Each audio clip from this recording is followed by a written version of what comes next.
Okey, hari ni awak akan belajar pasal berkenaan bab 9.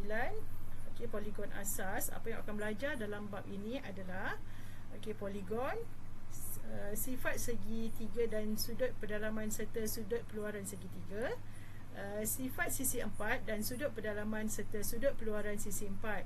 So ada tiga benda yang utamalah. Satu yang awak kena tahu, awak akan belajar apa itu yang dimaksudkan dengan poligon. Okey, contoh-contoh poligon semua.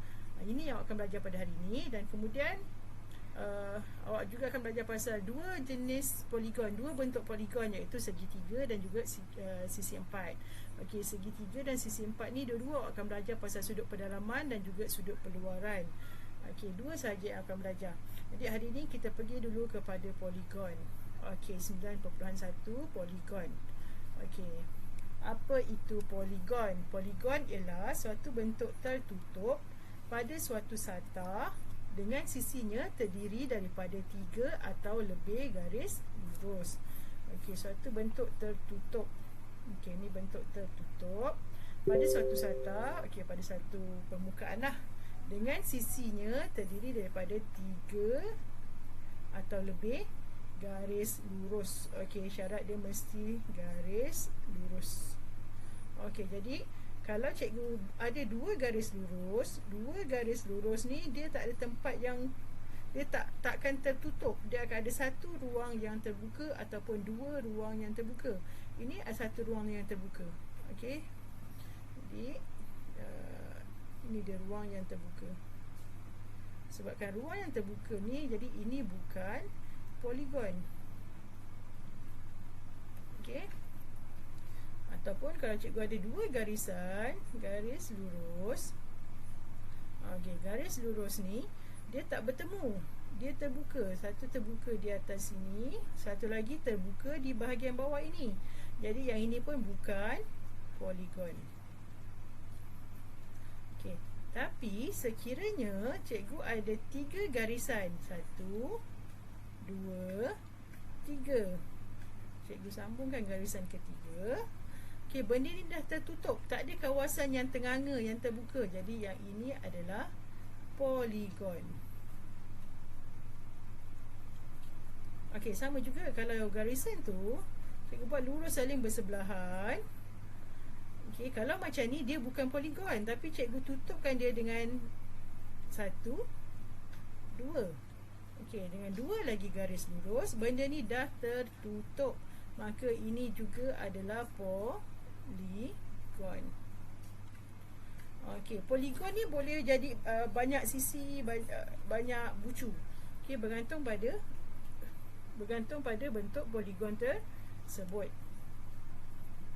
Okey, contoh dekat sini cikgu ada 1, 2, 3, 4, 5. Okey, dan 5 sisi ni bercantum. 5 garisan ni bercantum. Jadi ini juga adalah ini adalah poligon. Okey, tapi sekiranya cikgu ada garisan macam ni, 1, 2, 3. Ada 3, tapi kalau nampak di bahagian atas di sini dia tidak bercantum. Bila di sini tidak bercantum, automatik sini bukan poligon. Okey, ada masalah tak? Tekan sendiri pula. Okey, ada masalah tak? Tak ada. Faham Faham. Okey. Alhamdulillah. Okey, satu lagi keadaan.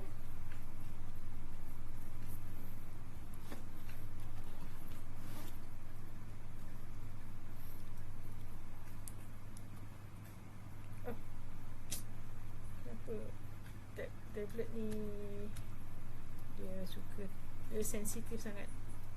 Okey. Satu lagi keadaan, ada dua garis lurus ataupun lebih, lepas tu dia cantumkan dengan satu lengkungan. Bila lengkung ni, ini bukan garis lurus. Lengkungan ni bukan garis lurus. Di sini bukan garis lurus. Dia melengkung. Jadi yang ini pun kita katakan dia bukan poligon. Ataupun awak ada bulatan. kisahlah bulat betul ke, lonjong ke, lepek macam mana pun, janji dia konsep dia bulatan. Okey, menggunakan lengkungan. Okey, asal dia bukan daripada garis lurus, maka automatik dia bukan poligon. Okey, ada soalan sekat page yang kedua ni? Tak ada. Tak ada. Okey, alhamdulillah. Kita sambung dengan page yang ketiga. Hubungan antara bilangan sisi, bucu dan perpenjuru poligon. Untuk bahagian ni, perkara pertama yang dinyatakan di situ adalah perkara yang paling mudah yang awak boleh sangat ingat. Ingat bucu sisi. Bucu sisi. Bilangan bucu dengan bilangan sisi adalah sama. Okey, mana tu bucu, mana tu sisi? Okey, kalau cikgu ada segitiga. Okey, ni segitiga. Oh, tak nak lah, tak lawa segitiga cikgu. Padam dulu. Okey, cikgu 1 2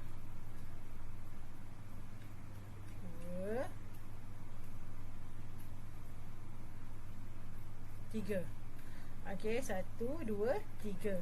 Okey, yang di sini ni, yang cikgu tandakan tik itu adalah sisi. Okey, ini bilangan sisi, merujuk kepada sisi. Ada 1 2 3. So bilangan sisi dia 3. Okey, bucu ada bahagian yang tajam yang awak nampak tu. Okey, dalam kes ni bucu dia adalah di sini 1 2 3. Okey, jadi bilangan bucu dia juga 3. Okey, sama juga dengan bentuk lain. Katakan cikgu ada bentuk ni.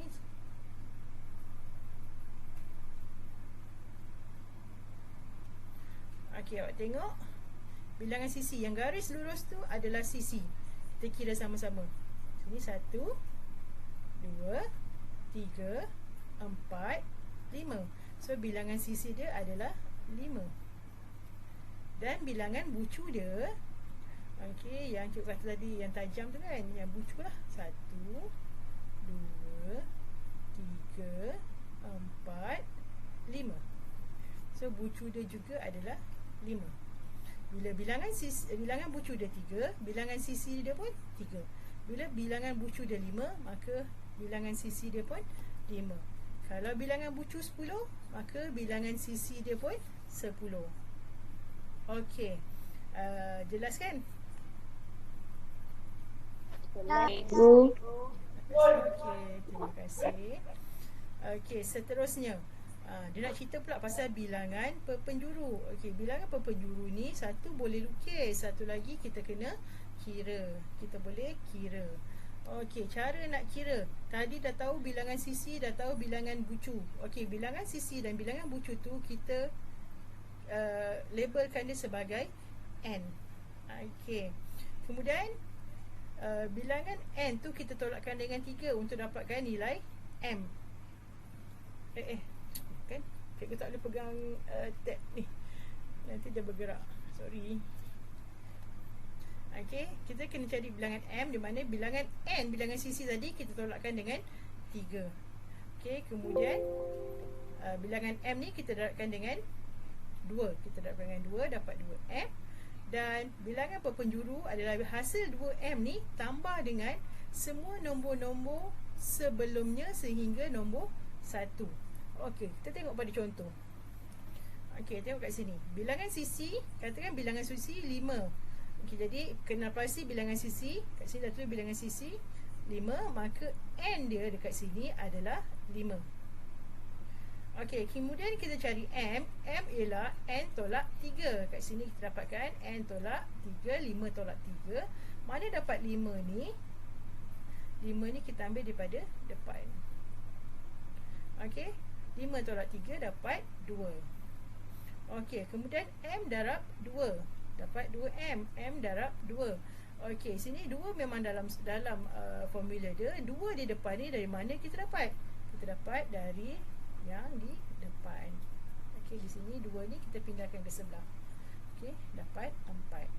Dan bilangan perpenjuru dia tadi 4, 2M kan? 2M ni tadi 4 tambah dengan nombor-nombor sebelum 4 Dan akhirnya yang terakhir mestilah 1. Jadi 4 tambah 3 tambah 2 tambah 1 sama dengan 10. Jelas tak? Jelas cikgu. Okey, cikgu bagi satu lagi contoh. Katakan bilangan sisi dia N dia adalah 7. So bilangan sisi dia 7, N 7. Jadi M dekat sini sama dengan 7 tolak 3 sama dengan 4. Jadi dekat sini 4 kita darabkan dengan 2, sini dapat 8. Jadi bilangan perpenjuru, cikgu ringkaskan BP je sama dengan, kita ambil daripada yang sebelum ni 8 tambah dengan 7 tambah dengan 6 tambah 5 tambah 4 tambah 3 tambah 2 tambah 1. Okey, awak selesaikan. Itulah jawapan dia.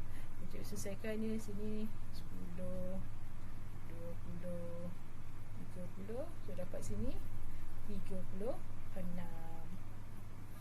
Okey, jelas tak? Jelas cikgu. Jelas. Okey, tanya. Okey, kita tengok slide seterusnya. Ini samalah macam tadi. Okey, kita cuba sama-sama boleh? Jadi bilangan sini untuk jawapan A. Okey, bilangan sisi 6. Jadi N sama dengan 6. Okey, kemudian kita cari M. M sama dengan N tolak 3. So N tadi 6 tolak 3. So sini dapat 3. Okey, kemudian kita cari 2M.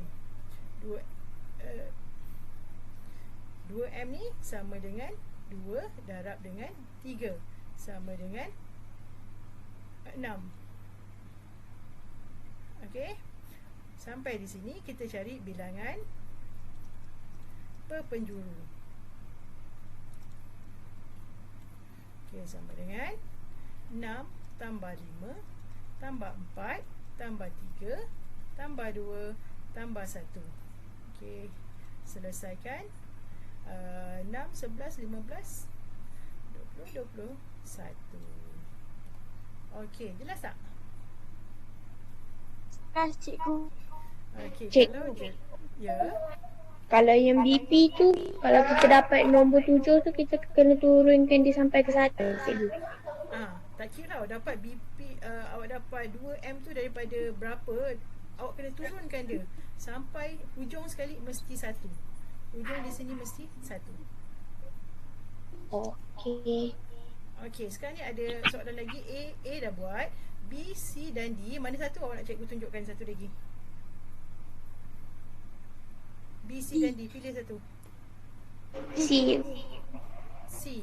Okey, A. Sinilah C. Bawah sini B nanti. Nanti awak buat. Okey, C.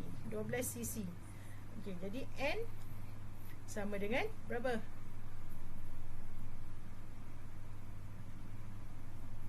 N sama dengan 12 sebab N tu bilangan cc. Okey, kemudian M sama dengan N tolak 3. N tadi berapa?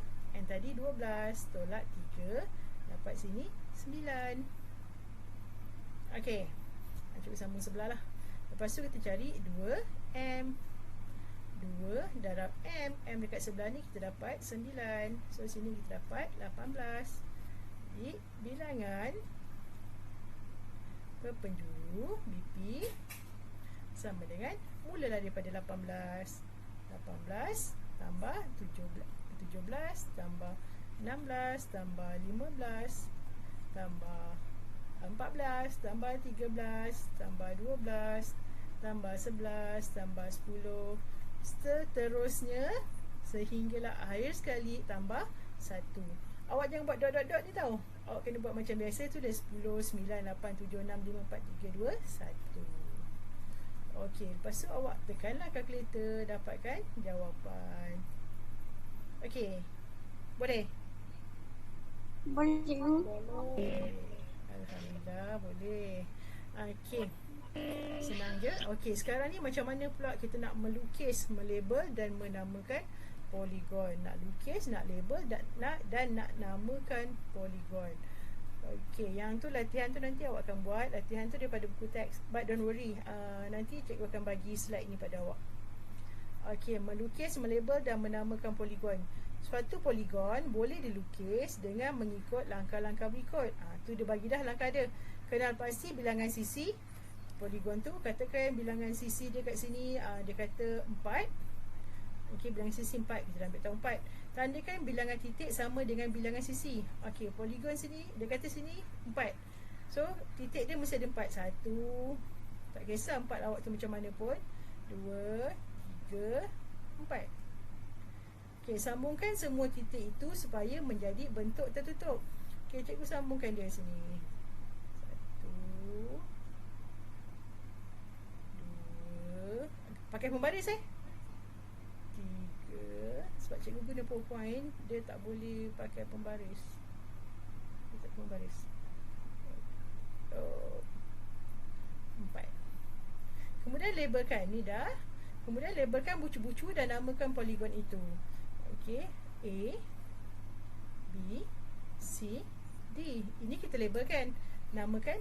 Bila 4 bucu, nama dia bila 4 bucu, nama dia segi 4. Ataupun gunakan sisi 4. Dua-duanya diterima. Okey, jelas tak? Jelas, cikgu. Senang je kan? Okey, ni kita teruskan dengan latihan dia. Yang ini nanti cikgu share slide ni. Awak kena lengkapkan lah. Okey, dekat sini dia bagi nama poligon dah. Nama dah ada, dah label kan. Dia dah bagi bilangan sisi, tapi gambar dia tak buat. Okey, rajahnya dia tak buat. Jadi tugas awak adalah melengkapkan rajah. Okey, nama poligon segi 3. Jadi kena buat 3 titik. 1, 2, 3. Tak kisahlah awak letaklah mana-mana pun titik tu. Janji 3 dan dia boleh bercantum. 1. Tengok. Tangan cikgu dah pengkor dah.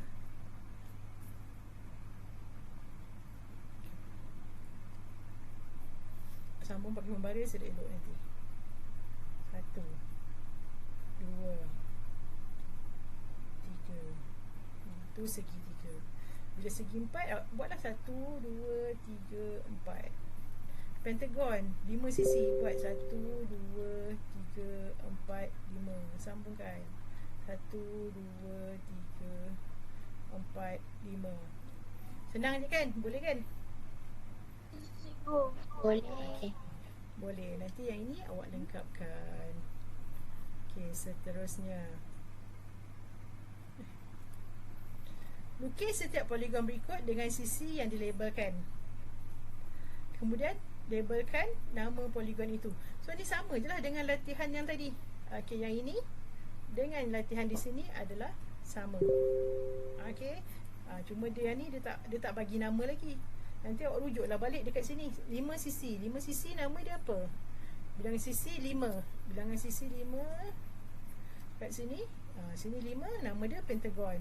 Jadi dekat sini awak tulis dah siap-siap. Label kan. Kita kena bijak juga kan. Dah ada jawapan, kita salin lah. Nama dia pentagon.